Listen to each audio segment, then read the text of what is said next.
افغانستان به مقابله زیمبابوے ډومبنی ټیسټ میچ د څلورمې ورځې لوبه اختتام پذیر شوې ده. مکمل سکور کارت تاسو له په سکرین باندې ښکاري. 586 رنزونه 506 رنزونه زیمبابوے کړو چې په جواب کې ورپسې افغانستان ټیم تقریبا 3 ورځې لوبه وکړه. تقریبا یې 2 ورځې لوبه د افغانستان لوبډلې وکړه. بیټینګ یادوم چې 515 رنزونه ورپسې په 2 ورځو کې وکړو او صرف 3 کھلاڑیان د افغانستان اوټ دي چې رحمت پکې زبردست بیټینګ کړی دی، شاهدي پکې زبردست بیټینګ کړی. سکور کارت تاسو له په سکرین باندې ښکاري. صدیق الله اتل 3 رنزونه، عبدالمالک 23 رنزونه، رحمت شاه چې کوم دی په 240 رنزونو باندې اوټ شوی دی.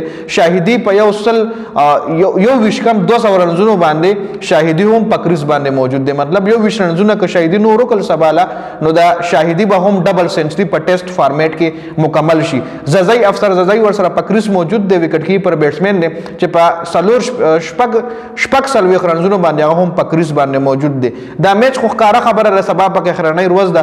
دا میچ تقریبا 90% د ډرا کېدو طرف ته روان دی. خو که چېرې سبا د افغانستان لوبډلې د دغې شاهدي ډبل سنچري نه پس مطلب 30 ګیم وکړو، هیټینګ یې وکړو، T20 یې جوړ کړو او 200 رنزونه لیډي ورکو او د زیمبابوے له بیټینګ ورکو. زیمبابوے له وایي چې راځئ بیټینګ وکړئ او زیمبابوے ټوټل ټیم هغه 200 رنزونو کې اوټ کړو نو بیا به افغانستان دا میچ وګټي.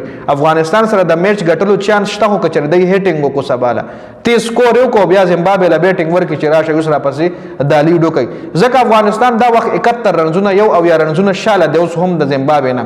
پهله به افغانستان دا 71 رنزونه مکملوي چې زیمبابوے سره ځان برابر کړي او هغې نه پس به بیا نور سکور هم کوي چې لیډ پې ورواړئ، ایکسټرا رنزونه په زیمبابوے ورواړئ. نو بیا چې کله د زیمبابوے بیټینګ شي نو لومبی به د افغانستان دغه ایکسټرا رنزونه پوره کوي، ایکسټرا رنزونه پوره کوي او دغه ایکسټرا رنزونو کې که چېرې 1.5 سل پورې ایکسټرا رنزونه والله افغانستان وکړل او په دغه 1.5 سل رنزونو کې د افغانستان بالنګ لاین اپ د زیمبابوے ټوټل ټیم اوټ کو نو بیا افغانستان دا میچ ګټلی شي په دې سیناریو باندې.